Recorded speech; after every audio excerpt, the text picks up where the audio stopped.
Hey everybody, it's John O'Brien. I'm live. I'm here in my office downtown Atlanta. John O'Brien, CEO of Operation Hope, CEO of Bryant Group Ventures and the Promise Homes Company. So Operation Hope was the largest financial inclusion organization, hey Nicole, organization in the country, for nonprofit, top tier nonprofit in the country. Hey Zena. With a 4-star Charity Navigator rating, which means that 81 cents of every dollar goes to help real people change their lives. Hey, Red Crawford. And so most of the money is going to help real people change their lives, not to administration and overhead. You can check it out online. Hey, Brandy, and see our rating. We grew 100%, almost 100% last year. Hey, Jamie, almost 100% last year. Hey, JL, wore your bracelets yesterday, by the way. I'm not handicapped. Look at Jamie in here trying to act like I don't know how to do this by myself. I got you back. Yeah, right. So Operation Hope grew at almost 100% last year. We just opened our 100th location in Baltimore for Hope Inside, and we are on tap to open 500 more locations we have on order. Then you have the Promise Homes Company. That's the largest minority-controlled institutional quality owner of single-family rental real estate in the country.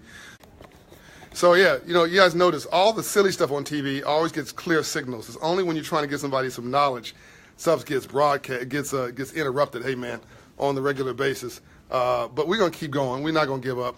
So my point today is that we're launching, and maybe nobody wants the world to get this notice. We're launching a. Jamie, I just want you to know I had some real signal interruption issues. I don't know why I've got like perfect. Can you just act like I'm important? Just act like I'm the CEO.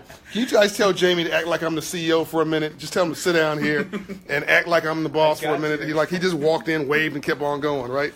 So yeah. So we're gonna do a Delivering the Memo tour. It's not just a Delivering the Memo tour. It's a master class.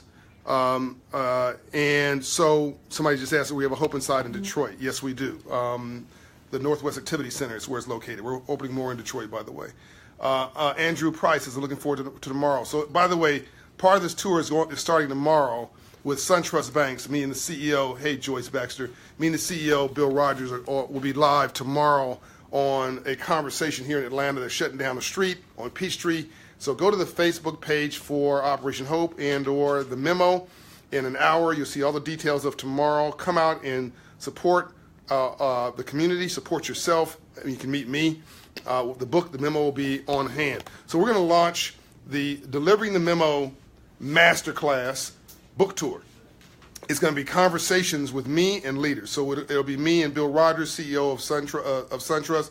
Yes, somebody just said Jerry Booker, Maryland, Baltimore, Maryland. Yes, we have a Hope Inside there with Fulton Bank, another one with BB&T, I believe, or M&T, maybe M&T as well. But the tour's coming there as well. Angela Housey says, awesome, great.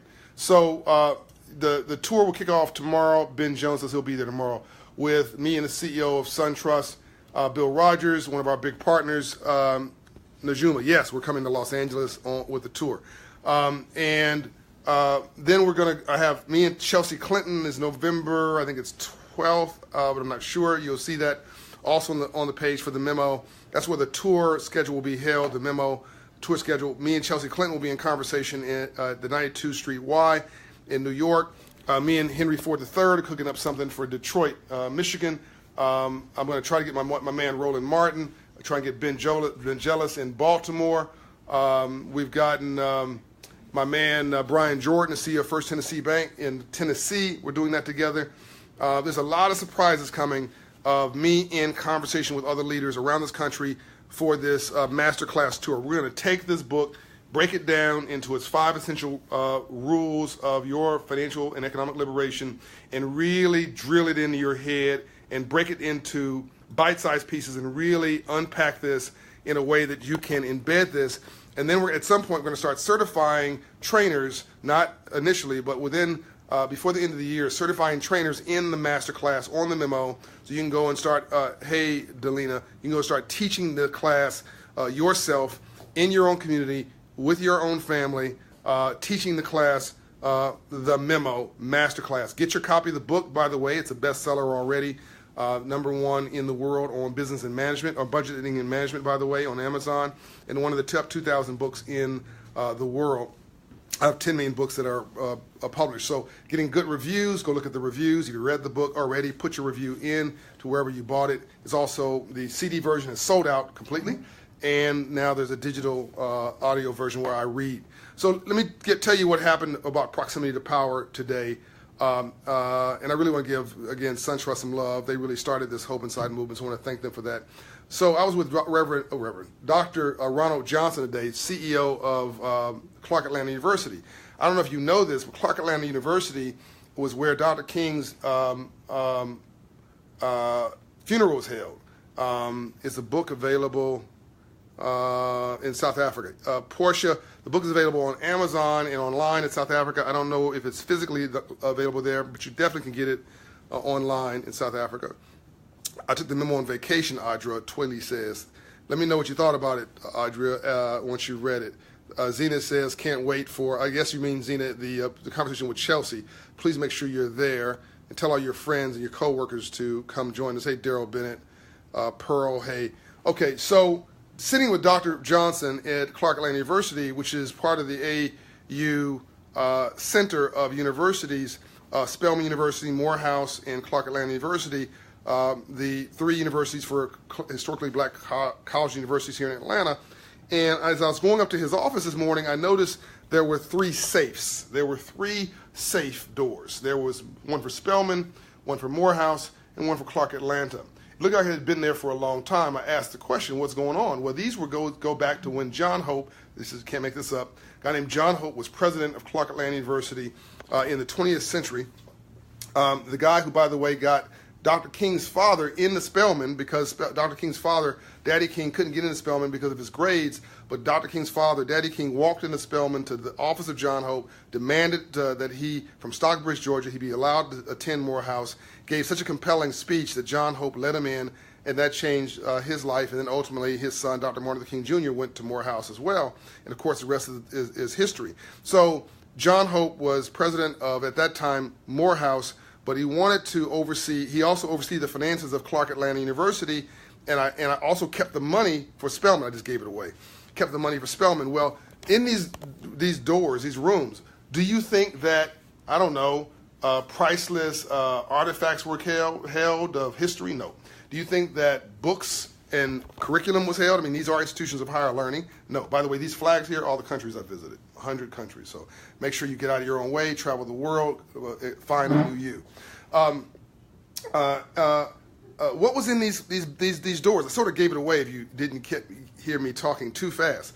What's in these doors that was so priceless that all 3 of the doors were next to each other? Money. So wait a minute.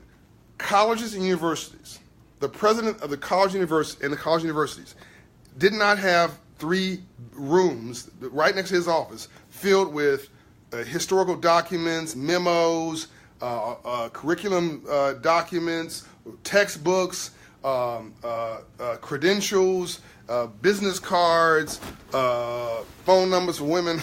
Okay, no, none of that.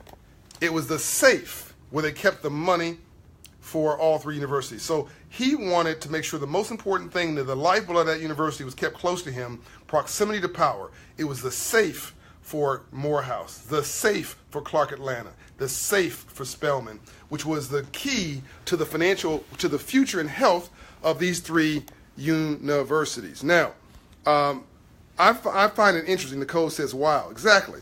I find it interesting, and I'm going to put some photos of these safes up on my page when I get off of this broadcast. But I find it interesting that we are rather random around the things that are in proximity to our lives. What's around you physically, mentally, spiritually, and emotionally? So you say that, man, I don't know, God's around you. Is the Bible near you when you go to bed at night?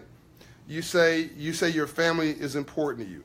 Have you taken your daughter or son to work with you, or your nephew or niece? Have you let them shadow you?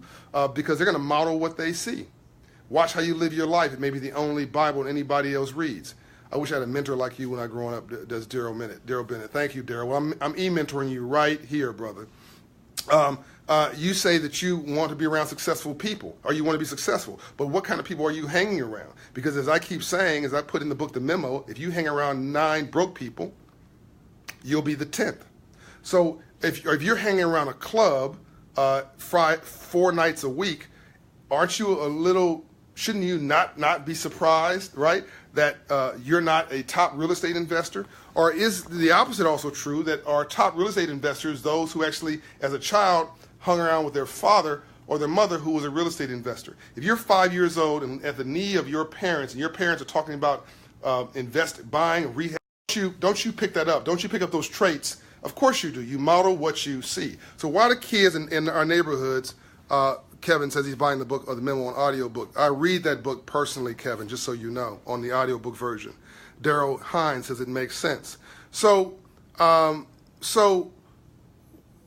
if I'm hanging around my neighborhood and I'm really smart, all right, and I grew up in Compton, California, in South Central LA, but if I'm really a smart young man, but all I see in my neighborhood is symbols of success, are rap stars, athletes, and drug dealers, why is anybody surprised that kids grow up wanting to be a rap star, an athlete, or a drug dealer?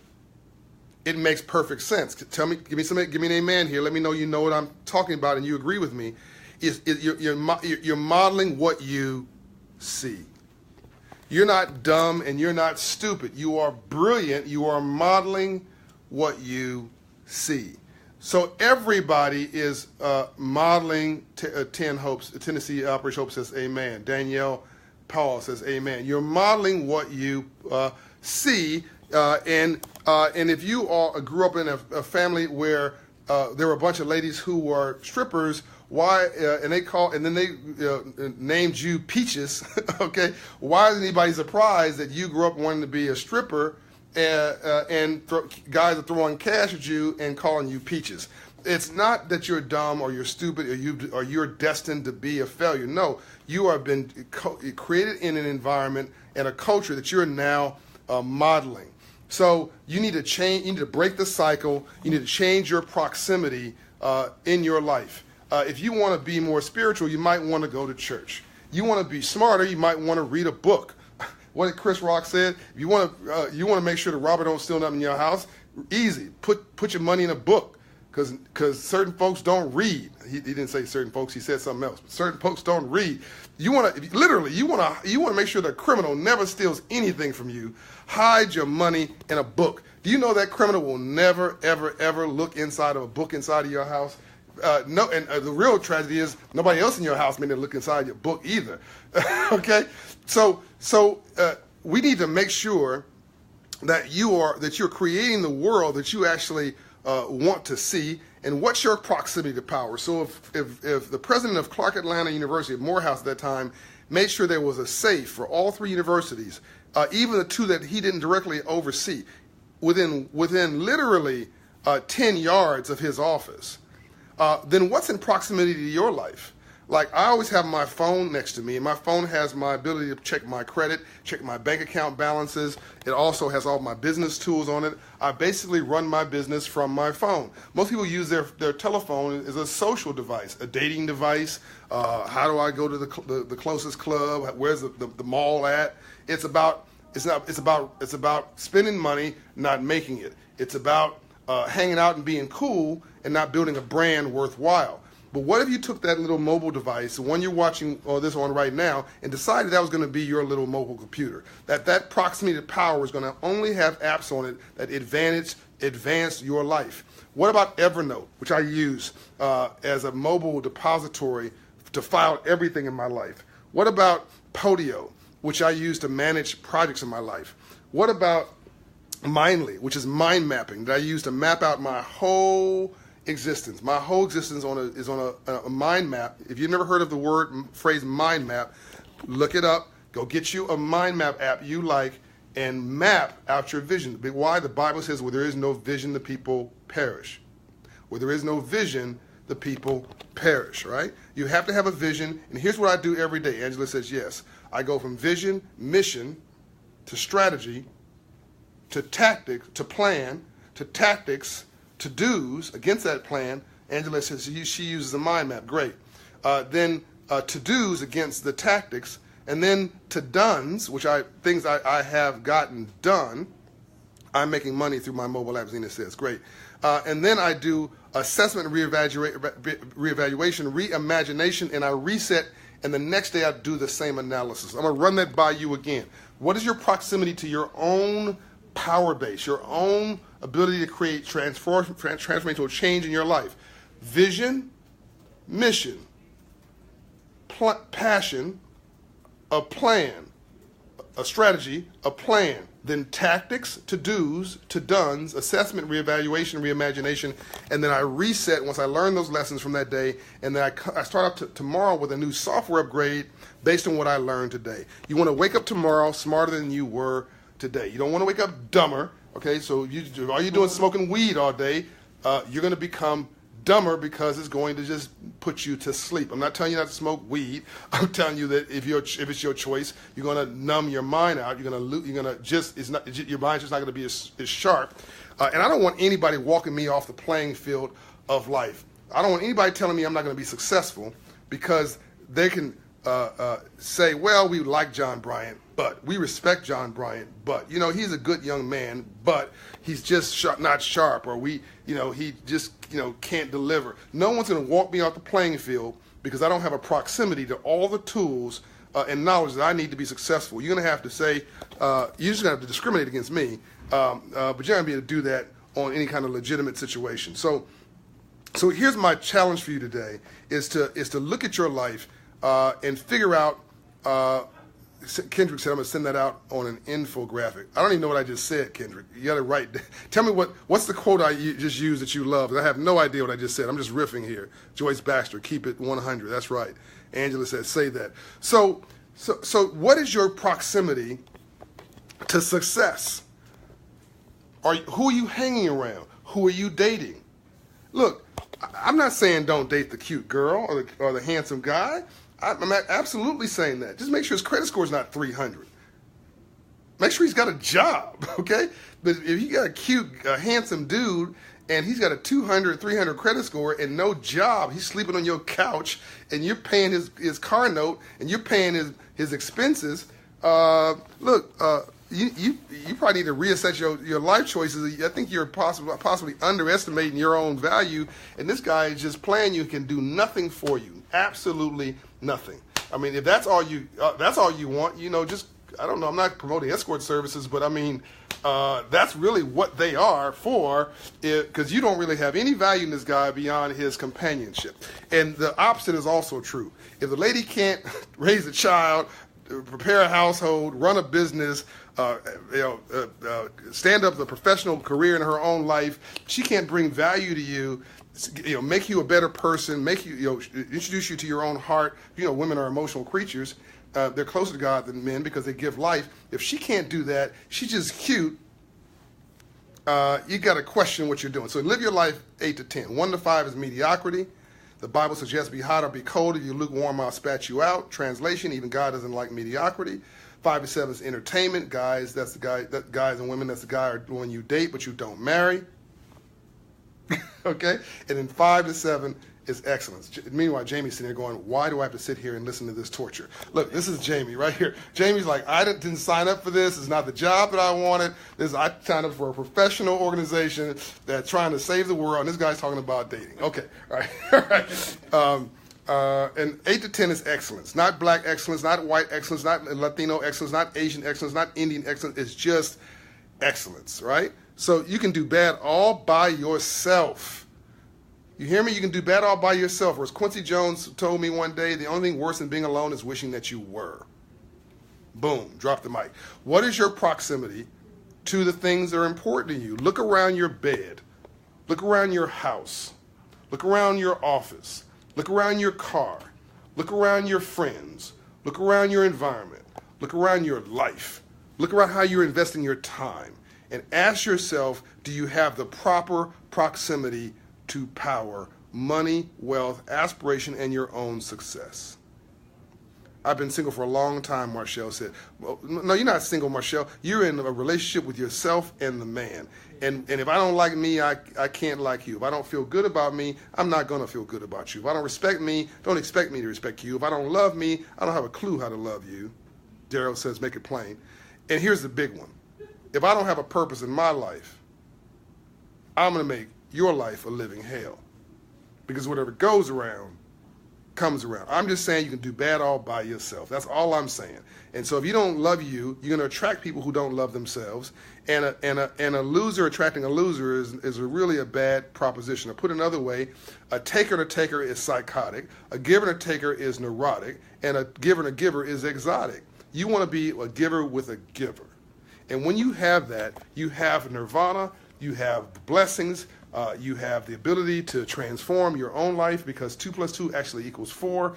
You're in a relationship that actually adds value, and if you're not in that relationship, you need to be in a relationship with yourself because if you don't love you, people are going to pimp you. They're going to they're going to find you and see you as a target because you're communicating your lack of love, your lack of self-esteem, your lack of self, and you're unconsciously communicating that to others who are then going to then take advantage of you because they see you as a victim. What is your proximity to yourself? What is your proximity to your own self, your own well-being? Because you cannot give anybody anything you do not have. Okay, my mother always said, who I saw for dinner last night, you never want to be the old guy in the club. So before you kick me out of this session, I'm going to leave. I hope this has been helpful. Jamie, did I miss anything? Nope, that was clear. That was on mission. See, he gets paid to agree with me. Okay, that's basically his job. Okay, Jamie does a great job. He produces my all the stuff. Well, I really do it myself, but I give him the credit. And we have a Delivering the Memo series that we're doing. When's the next episode due out, Jamie? This week. Look for this weekend. So this weekend is our next episode, Delivering the Memo. So follow that page. Hey, Kev Brene. Follow that page. Follow the Memo book page. The schedule for the Delivering the Memo Masterclass book tour series will be at the Memo book Facebook page. It'll also be shared here, but it'll be primarily on that page. All the tour dates, all the before and after, and some of it, including tomorrow, broadcast live. If you're in Atlanta, come to Peachtree Street tomorrow for the On Up and SunTrust book tour. Me and the CEO and chairman of SunTrust, Bill Rogers, the start of the tour. Come to Atlanta I'll be doing one with Dr. Johnson at Clark Atlanta University. I'll be doing one again with people like Chelsea Clinton in New York City. It's the master class, and at some point in early 2018, we're going to be teaching the master class and certifying it so you can go teach in your own community and earn an income doing it and know I don't want any money for it. Okay, love you much. I'm out. Enjoy your day.